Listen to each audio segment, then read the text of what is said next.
What's the word? What's the word? Divine Gang Collective and anybody out there in the YouTube cosmos. This is my first official YouTube video and I'm truly excited to be here. Now, anybody who's ever done a YouTube video or any type of video, any type of content, produced anything really that's of value to them, it's intimidating, okay? So it's taken a lot of courage for me to get to this point and even start here and be with you all. So I'm excited and I'm hoping you all as well. And I'm gonna welcome you and introduce you to Facts of Life 2.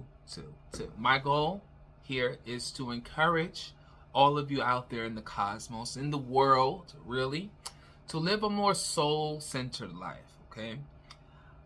We all tend to, or socialize to, look at life and look at ourselves, look at the world from a physical standpoint, from our bodies, you know, and it's easy to assume that this is all that we are. We are what we see, we hear, we feel, we touch, and we sense, okay? My philosophy on life is a bit different in the sense that I come from a soul-centered point of view. Soul-centered point of view focuses on the soul first. We are souls first, having a physical experience, rather physical beings trying to understand themselves spiritually. Now that reverse of energy allows us to really get to the root of everything in your life. A lot of the time you're told or you're taught about the world from your experiences, from what you go through and how it impacts you, how it makes you feel. Unfortunately, I had a lot of things that made me feel very insecure about myself, really insecure about not just myself, but my place in the world. What am I here to do, and what do I have to offer? My spiritual awakening happened in 2012 after a near-death experience where my life flashed before my eyes. It became less of this thing that's out there in the cosmos that you don't really understand, you don't really know much about, to this tangible, physical thing that I could feel. You know, maybe I can't see it physically, but I can feel it and I can interact with it and it becomes a part of my life. We all on a spiritual journey, okay? Whether you recognize it or not, okay? And I attune spiritual journey to when you fully recognize that your life is a spiritual journey and you tend to walk in that light. You move with that intention that this is a spiritual journey, that everything has a meaning. So as I began to grow and learn more about myself and my spirituality and my understanding of myself, my destiny, what I'm here to do, I began to understand and look at life from a soul-centered point of view. And when I say I was finally able to exercise myself from all of the things, exercising meaning leave behind, all of the things that held me back.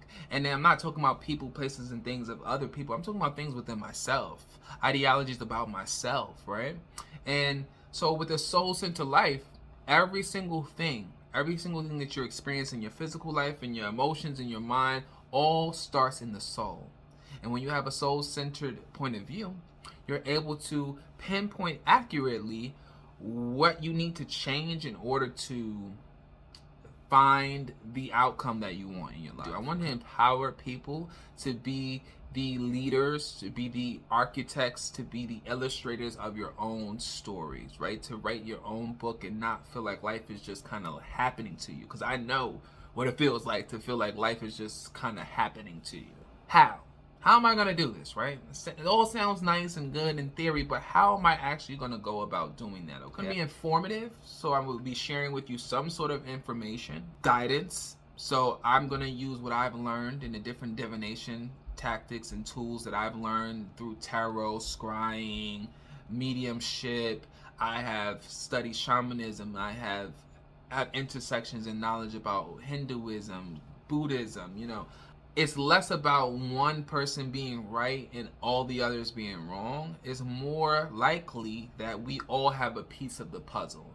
And instead of trying to denounce someone else, we put our puzzle pieces together, we would actually get the full picture. It's also going to be introspective, retrospective, right? Most of the things that I've learned, most of the wisdom that I've been able to carry with myself, has been from having conversation, sometimes difficult conversation with people whom you may feel like you have nothing in common with. So going to be times where we have open discussions and we talk about the things that are unpopular opinions, and we really dive deep into human nature, into our nature, into society. So that's going to look like I said, story times, collective readings. So okay, discussing life, discussing love, discussing relationships, discussing betrayal from a soul-centered point of view, giving tools and guidance and information about how to deal with it and how to better manipulate the energies that you want, okay? Life is literally the manipulation of energies to get an acquired result, okay? That's all we are ever doing, okay? And thank you all, okay, for joining me on this ride. I know that it is going to be an amazing one. I'm so excited to continue to grow with you all. Like I said it in the beginning of this reading,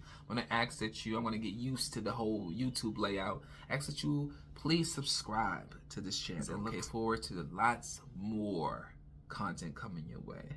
And remember, that's just the facts of life.